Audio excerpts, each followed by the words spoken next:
Peter Propp, and the timer just started. Hi, I'm John Blossom, and welcome to another edition of 10-Minute Strategies. Right, today, John, we're going to talk about making news work on tablets. And there's a few different players out there that we're going to sort of run down. We're going to be hearing a lot about major media companies launching things on tablets this year. Obviously, with the iPad being a leader in that space, a lot of the things are oriented towards iPad for their initial launch, including Rupert Murdoch's The Daily, which we can expect to see out shortly with its introduction with Steve Jobs at his side. And this is going to be a premium tablet edition. It's going to have news and video that's well integrated and well formatted, high editorial value content. And Mr. Murdoch is hopes to charge somewhere between Wall Street Journal prices or something less for us to be able to read this thing. Right. So, and we have other folks that are out there in the premium space also. Right. Well, Vanity Fair has been out there as a premium magazine for a while on the iPad, and you have to buy each issue separately on the iPad through the Apple Store. Apple makes money that way. Condé Nast makes money that way. What we've heard, though, is that the feeling of people is that the content, is very expensive.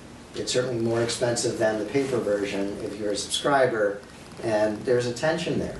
There's a real disappointment, and people really loved having their smelly, perfumed issue of Vanity Fair that they now, until they get smell-o-vision on the iPad, we're probably not going to see stuff like that. I guess people are saying, is that all there is? Right, exactly. And it's hard because, obviously sex appeal is something that these people are trying to engineer into the magazines, hoping that we're going to hold on to it for some mythical 20 or 40 minutes. Right. And I don't know, I'm just not seeing it yet. Which is not to say that magazines aren't succeeding in this medium. Right. And we have some interesting things that are happening out there that we've been taking a look at lately. One is Travel, TRVL, which is a tablet-oriented magazine that's been developed by an independent publisher. You can download their issues for free. Right. And it's a very slick-looking edition. They have photographers that have supported publications like National Geographic, major sorts of editions out there. And they do a beautiful job of formatting their content and making it accessible. Not a huge magazine, but very attractive and very shareable. They make it very easy from your first moment of using it, be able to share these beautiful photos with other people on the web, which of course they hope will draw people in and get advertising dollars. Right, right. Another iPhone app that I think will be tuned to the pad soon is the Daily Beast, which has a magazine sort of look, very slick, very text content oriented, but a great way to get content on a regular basis that's filtered.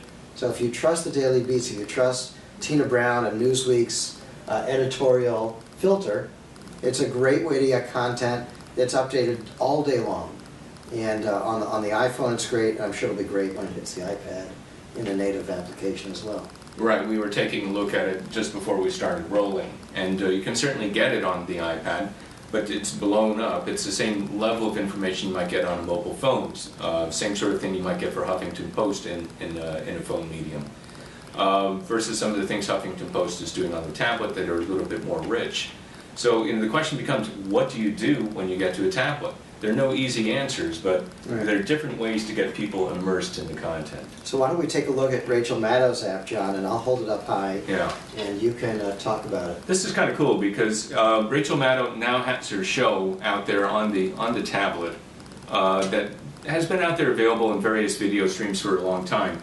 But you'll see that one of the things they're doing a few things here if you pull up an individual episode. Number one, you can roll the video.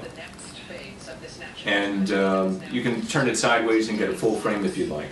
While you're watching the video, they have related links down here to other news stories that are out there on the web that are related. So while we're watching the video, we can pull something up from factcheck.org in this particular example and see what's happening that's related to the story while we're watching it. Now, this is the kind of immersion that I think works really well in the pad environment, because we can be watching the video and doing reading from other sources at the same time. And that's the type of immersion that I think that's more likely to work in this environment than trying to spend that extra bajillion dollars on artwork to try to impress people for the few milliseconds they need maybe on the page. And just to give you a look, there's the main page there. You can scroll back and forth and get to individual episodes of video easy as you can in YouTube Leanback, or stream the whole particular episode if you'd like. That to me is a very attractive way to make a use of this medium for use. Yeah, I think what's interesting is in the idea of, again, back to filtering and back to an editorial point of view. Rachel Maddow is very good at synthesizing a news story. Yes, it's her point of view and it's her show, so she gets to do that. She delivers a news story, but she is unafraid to give you what her sources are, and while you're watching this video, she would rather you be educated on where her points of view came from. Exactly. And it's very, very interesting to put a seriously produced video package into context and give you an opportunity to maybe disagree. Exactly. It's brave, actually. It is, and it shows how curation is going to fit into this environment. Right. Curation the web way in the new environment that uses the best of what the technology has to offer in this environment. Right, exactly. So we've got about 3 minutes left. The other application I want to show you, and I'll have John hold it up, is something called Flipboard. And Flipboard is a truly remarkable application from my point of view, and here's why.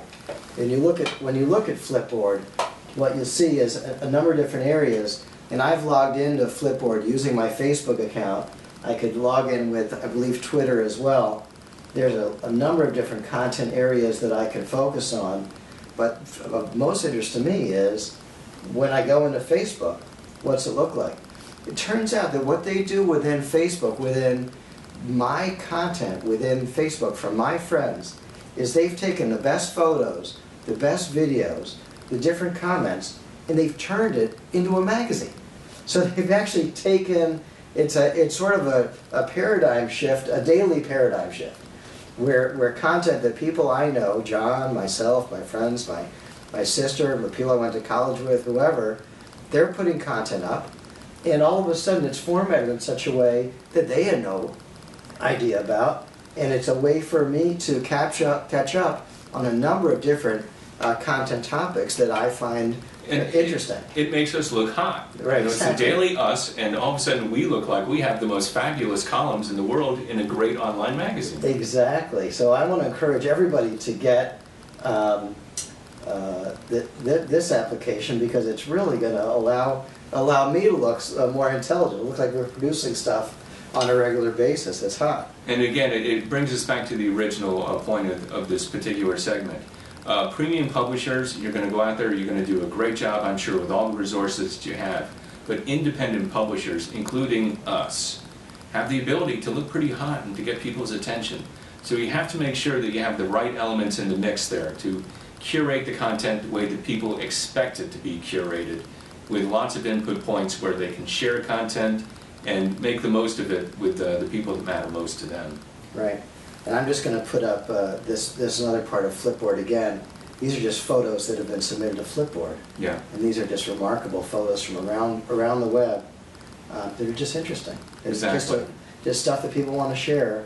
Right. And the way it gets formatted within this particular app, it's really a high quality delivery. Yeah. All right, well, we've got about 30 seconds left. John, it's been a pleasure. Thank you all for attending 10-Minute Strategy. My name is Peter Propp. I'm John Blossom. Come back again sometime soon. Thank you. Thank you.